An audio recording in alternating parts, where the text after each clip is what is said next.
শুভ সকাল আমার বন্ধুরা, কেমন আছো তোমরা সবাই? আমি খুব ভালো আছি। আশা করি তোমরা যে যেখানে আছো ভালো আছো এবং সুস্থ আছো। তো বড়দের প্রণাম আর ছোটদের বুক ভরা ভালোবাসা দিয়ে আজকে ভিডিওটা স্টার্ট করছি। তোমাদের সবাইকে সোমাঞ্জলি ব্লগে স্বাগত জানাই। আমি সোমা চলে এসেছি। দেখো আজকে আবার একটা নতুন একটি সকাল নিয়ে।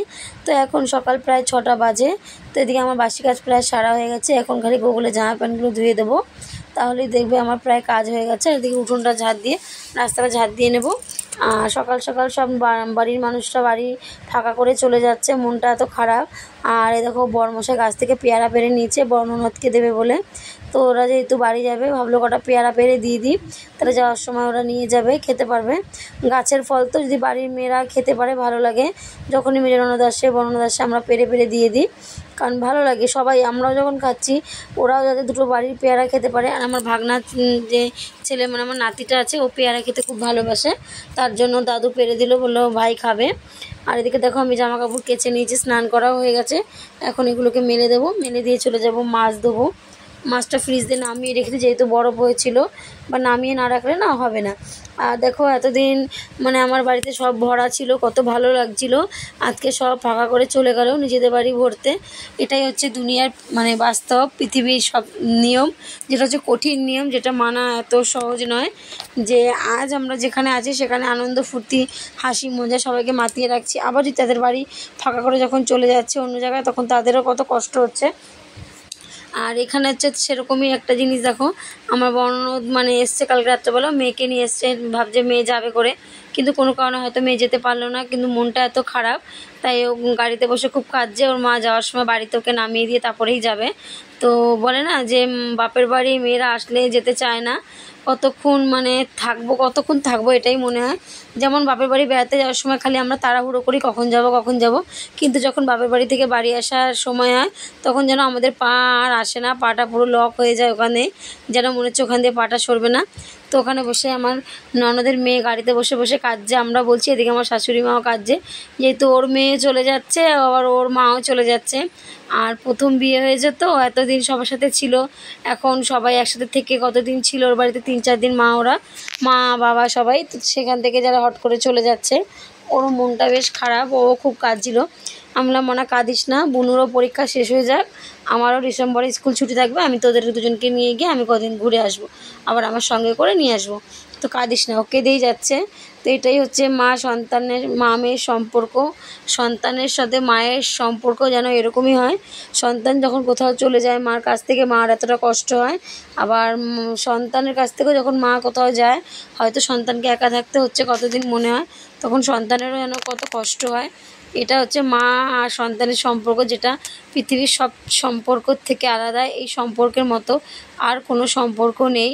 সব কিছুর বিনিময়ে এই যে সন্তান আর মায়ের ভালোবাসা, তো মায়ের ভালোবাসা অগুন্তি, যেটা গুণে শেষ করা যায় না। আর এর কোনো কিন্তু দামও হয় না। যে বলে না যে মার কাছে মানে সন্তানের যে ঋণ, সেটা কোনো দিন কিন্তু মা বাবার ঋণ সন্তান পূর্ণ করতে পারে না। তো এটাই হচ্ছে বাস্তব কথা। আর এদিকে ওদিকে চলে গেছে ওরা। আর রাত্রবেলা রুটি করেছিল মা, সেই রুটি কটা ছিল, ওই রুটিটা একটু তেল দিয়ে হালকা ভেজে নিয়ে চা দিয়ে আমরা খেয়ে নিলাম। তারপরে চলে এসেছি আমি রান্নার প্রস্তুতি করতে। তো সিম দিয়ে মাছের ঝোল করব ধনেপাতা দিয়ে, আর ভাত করব না, চালটা ভিজিয়ে যাবো। মাকে বলেছি বেলায় করে নিতে, তো ওরা গেল ঢাল, ওখানে দেরি হয়ে গেছে। আর আজকে আমি 10টার ট্রেনে মানে 10টায় বেরোবো বাড়ি থেকে। আজকে আমি ডানকুনি যাব, আর ডানকুনি মানে বর্ধমান কড লাইন, বালি থেকে কডের গাড়ি ধরতে হবে। তো আজকে ফার্স্ট টাইম আমি কর্ডের দিকে যাচ্ছি। এই 2-2.5 বছর কাজের মধ্যে আজকে ফার্স্ট টাইম আমি কর্ডের লাইনে কাজে যাব। আর কাজের লাইফ বলে না, আমি এমনি এত বড় হয়েছি, ফার্স্ট টাইম কর্ডের লাইনে যাব। তো তোমাদের সাথে শেয়ার করবো যে ফার্স্ট টাইম এক জায়গাতে এক নতুন জায়গায় গিয়ে কীরকম অনুভূতি হলো। তো ভালোই লাগলো, অনেক কিছু দেখতেও পেলাম, অনেক কিছু মানে আনন্দটা উপভোগও করতে পারলাম। এদিকে দেখো মাছটা আমি ভাজা বসিয়ে দিয়েছি। মাছ ভাজা বসিয়ে যেই আমি এই ঘরে এসেছি বিছানা তুলবো বলে রান্নাঘরে গিয়ে দেখছি গ্যাস অফ হয়েছে। কী ব্যাপার, দেখছি গ্যাস শেষ হয়ে গেছে।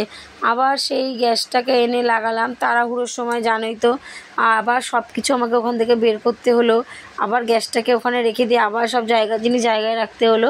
তো কাজ কোথায় কমবে তা না, কাজ খালি বেড়েই চলেছে। এবার কী করব বলো, উপায় তো নেই। তারপর তাড়াতাড়ি করে সব কিছু সরিয়ে গ্যাসটা লাগিয়ে দিলাম, দিয়ে তাড়াতাড়ি রান্নাটা বসালাম। যেহেতু আজকে একটু বেলা করে বেরোবো, তাই জন্য খেয়ে যাব, কারণ বড্ড খিদে পেয়ে যায় জানো তো। আর বাইরের খাবার কত খাবো, তাই না? ভালোও তো লাগে না বাইরের খাবার খেতে, একঘেয়েমো বিস্কুট মুড়ি পাঁপড়, এছাড়া তো ট্রেনে আর কিছু পাওয়া যায় না। তো এদিকে দেখো আমার গ্যাস লাগানো হয়ে গেছে। তারপর আমি এদিকে মাছটা বসিয়ে চলে যাব তোমার বিছানা তুলতে, কারণ বিছানাটা তোলাও বাকি আছে। তো এইভাবে রান্না করতে করতে তার মাঝখানে আমি অনেক কাজ সেরে ফেলি, যেটা কিনা হয়তো অনেকে কাজের সিস্টেম অনেক রকম থাকে। কেউ হয়তো মনে করে যে আমি এই কাজটা করছি, এটা পুরো করে নিই, কিন্তু আমি দেখো মনে করি সব কিছু রেডি করে নিয়ে রান্না বসাবো, তার ফাঁকে ফাঁকে ঘরের সব কাজ সারবো। এইভাবে আমি কাজ করি প্রত্যেক দিন। আমি সকাল থেকে উঠে বিকেল অবধি সব কাজের মাঝখানে, তারা কোনো একটা কাজ করছে তার মাঝখানে মনে হচ্ছে এই কাজটা করতে হবে, আমি তখনই করে নিলাম, ওই রেখে দিই না যে পরে করব বলে। এদিকে আমার বিছানাটা তোলা হয়ে গেছে, আর চাদরটা যে তুলে পেতেছি সেই ভিডিওটা তোমাদের সাথে তোলা হয়নি, এটা অফ হয়ে গেছে। কিন্তু আমি চাদরটাকে পুরো তুলেছি, তুলে নিয়ে আবার ভালো করে পেতেছি ঝেড়ে ঝুড়ে। আর এদিকে দেখো আমার মানে মাছের ঝোল রেডি, সিম দিয়ে মাছের ঝোল করেছি, একটু পাতলাই করেছি, কারণ যদি ডাল করিনি নাহলে মাখা মাখা করতাম। আর কালকে একটু ডাল ছিল, ওটাকে গরম করে দিয়েছি, দিয়ে গ্যাসটা পরিষ্কার করে মুছে নেবো, দিয়ে গ্যাসটা পরিষ্কার করে টেবিল পরিষ্কার করে নেব, সব কিছু পরিষ্কার করে নিয়ে চলে যাবে এবার রেডি হতে। যেহেতু এখন 9:30 বাজে, আমাকে 10টার মধ্যে বেরোতে হবে। আর আমি রেডি হয়ে নিয়েছি, এদিকে বড়মশাই চলে এসছে, ও ভাত বেড়ে নিজে নিজেই খাচ্ছে। এই দেখো আমি রেডি হয়ে চলে এসেছি, আমরা অটোতে যাচ্ছি আজকে। আর এই দেখো আমি বর্ধমান, এটা হচ্ছে বর্ধমান কটের ডানকুনি জংশন। তো ডানকুনি জংশনে আমি নেমে গেছি, এবার নেমে ওপারে যেতে হবে বাজারের ভেতর দিয়ে। তো গিয়ে মানে এত হ্যাপা, রিজার্ভ ছাড়া কিচ্ছু যাচ্ছে না। তারপরে নিচের থেকে ওপরে ওভারব্রিজ, মানে যে ওপরে যে রাস্তাগুলো হয় নতুন হয়েছে ব্রিজগুলো, ওর উপরে উঠতে হয়েছে, আর কত সিঁড়ি, মানে পা ব্যথা হয়ে গেছে। তারপরে আবার দেখো এই যে ব্যারিকেডটা আছে, এই ব্যারিকেডটা পার হয়ে আবার আমাদের নামতে হয়েছে। তো আমরা ব্যারিকেড পার হয়ে নেমে ম্যাজিক গাড়িতে করে যাচ্ছি, ম্যাজিক গাড়িতে করে যেখানে নামিয়েছি স্কুলে, সেখান থেকে হেঁটে প্রায় আধ ঘন্টার মতো ভেতরে গেছি। সবাইকে জিজ্ঞাসা করে নিয়েছি, বললো এদিকে স্কুলটা। তো যাওয়ার পরে আবার বলছে যে এই স্কুল না, অন্যদিকে স্কুল। আবার আধ ঘন্টা হেঁটে ওখান থেকে এসেছি, মানে রোদের মধ্যে জীবন বেরিয়ে গেছে আমাদের। এটা হচ্ছে স্কুল থেকে ফেরার সময়, মানে স্টেশনে নামার সময়। এ দেখো আবার সেই সিঁড়ি থেকে নামতে হচ্ছে, মানে আজকে সারাদিন সিঁড়িতে আপ ডাউন করেছি। এই আপ ডাউন করতে করতে পায়ের আর কিছু নেই। তারপরে আবার কারণ ছাড়া অকারণে হাঁটতে হলো আধ ঘন্টা। লোকের একটু ভুলের জন্য উনি যদি ঠিকঠাক ঠিকানাটা বলতো না, তাহলে কিন্তু এই ভুলটা আমাদের হতো না। এই দেখো লাইনের দিয়ে আমরা হাঁটছি, আর পাশ দিয়ে একটা মেল ট্রেন যাচ্ছে। তো এই যে একটা অনুভূতিটাও বেশ কিন্তু ভালোই লাগলো, যে আমরা হাঁটছি, পাশ থেকে ট্রেন যাচ্ছে, আর লাইনের উপর থেকে আমরা হেঁটে চলেছি, মানে ভালোই লাগে। তারপর ওভারব্রিজের ওপরে ওঠা। আর এখানে দেখো আমি একটু বিস্কুট কিনে নিলাম, কারণ খিদে পেয়ে গেছিলো। আর এখানে কতগুলো মহিলা দেখেছো তো প্ল্যাটফর্মে এসে পাথর টানা, ইট টানা এগুলো করছে। তাই আমরা মনে করি যে বাইরের জগৎটা যে না দেখেছে সে জানবে না বাইরের জগৎটা কি। সবাই মনে করে ঘরের ভেতরে বসে যে দূর, বাইরে গেলে কিসের খাটনি, কিসের কষ্ট, বাইরে সবাই গিয়ে কাজ করতে পারে, কিন্তু এটা ভুল কথা। সবার দ্বারা কিন্তু বাইরে গিয়ে কাজ করা সম্ভব হয় না, সবাই পারে না, কারণ ভগবান এক একজনের মধ্যে এক এক রকম মানে শক্তি দিয়ে তৈরি করেছে। তো সবার শক্তি ধৈর্য ক্ষমতা এক হয় না। তো এই যে মানুষগুলো কাজ করছে, বয়স্ক মহিলাগুলো দেখছো তো কত ভারী ভারী পাথর টানা, এই যে তারপর বালির বস্তা বওয়া, এরা করছে কেন? আজকে দুটো পয়সার বিনিময়ে।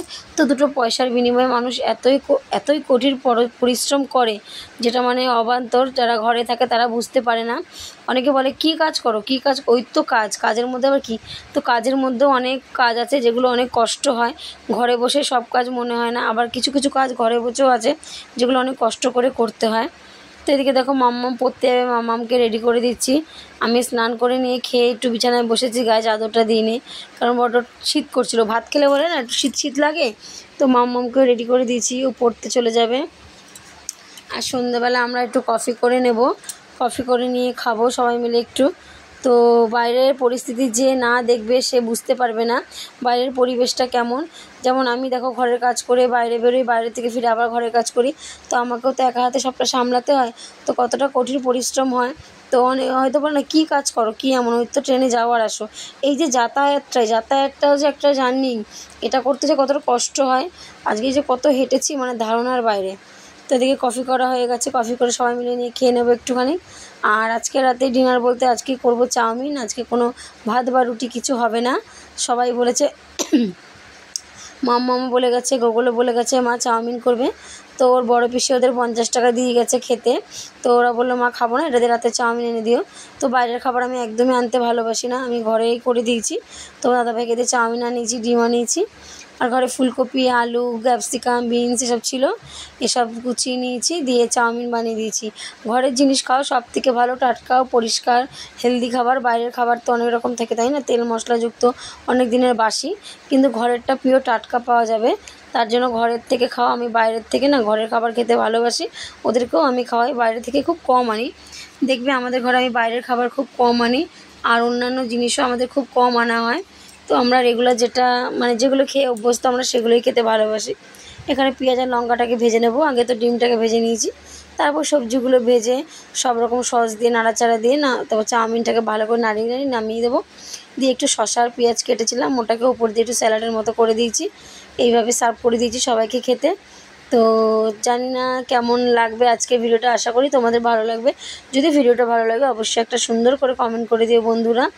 আর এদিকে দেখো চাউমিন ডান। তো চলো আজকের মতো ভিডিও এখানে শেষ করছি, আবার কালকে দেখা হবে নতুন একটা দিনে নতুন একটা ভিডিও নিয়ে। ততক্ষণের জন্য সুস্থ থেকো, ভালো থেকো, এবং এইভাবে আমার পাশে থেকে আমাকে সাপোর্ট করো। Tata, good night, love you all বন্ধুরা। আবার কালকে দেখা হবে নতুন একটা দিনে নতুন একটা সকালে নতুন একটা ভিডিও নিয়ে। তো চাউমিন দিয়ে আজকে সুন্দর ভিডিওটা শেষ করছি। সবাইকে শুভরাত্রি। আজকে রাতটা চাউমিন দিয়ে শেষ করলাম বন্ধুরা।